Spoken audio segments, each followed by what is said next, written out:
o şekilde bütün talebinizi konuşacağız inşallah. Peki, çok teşekkür ediyorum. Bizim 28 Şubat döneminde İstanbul Üniversitesi'nde okurken bizim abilerimiz vardı ama ablalarımız çok azdı.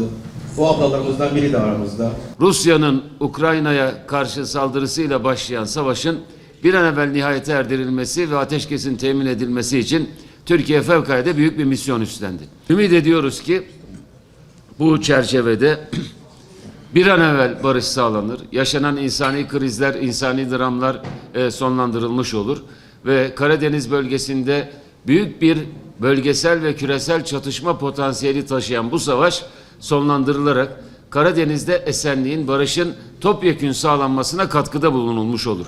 Türkiye böylesine önemli bir krizde NATO'nun, Avrupa Birliği'nin, Çin'in, Rusya'nın ve bir sürü ülkenin işin içerisine girdiği ama bir türlü çözüm bulamadığı, çözümü kolaylaştıracak yaklaşımları gösteremediği bu süreçte Türkiye barışı kolaylaştırma yönündeki öncü rolü itibariyle tarihi bir misyon üstlenmiştir. Tabii Ukrayna-Rusya arasındaki savaş dolayısıyla çok sayıda sonuç da elde edilmiştir. Türkiye'nin rolü ayrıdır ama bu savaş dolayısıyla öncelikle ortaya çıkan en temel sorun dünya sisteminin artık dünyada savaşları önleyebilme yeteneğinin hiç kalmamış olduğudur.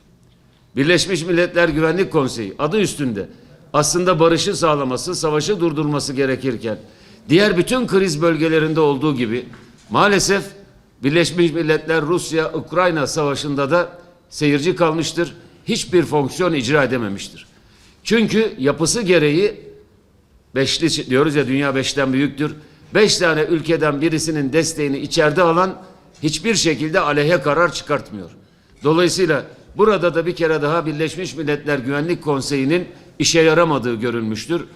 Daha açık söylemek gerekirse Birleşmiş Milletler Güvenlik Konseyi bu savaş sırasındaki tutumu vasıtasıyla Birleşmiş Milletler Güvensizlik Konseyi haline geldiğini tescil ettirmiştir. Türkiye'nin önemli gündem maddelerinden birisi de meclisin gündemine gelen ve herhalde 7 maddesi geçti.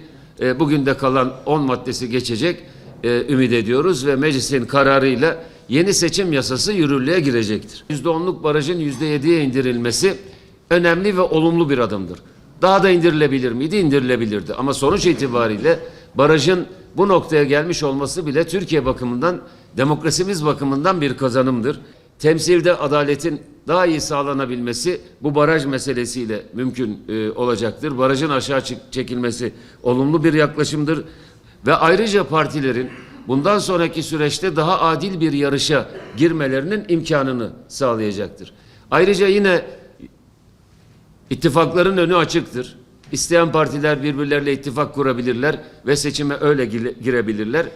Yine bu seçim yasası ile birlikte getirilen demokratik bir kazanım olduğunu gördüğümüz bir diğer husus ise seçime girmek için parlamentoda grubu bulunmak şartının aranmaması, sadece 41 ilde teşkilatlanmış olmak, belli bir süre içerisinde teşkilatlanmış olmanın seçime girmek bakımından yeterli olduğu hükmünün gelecek olmasıdır.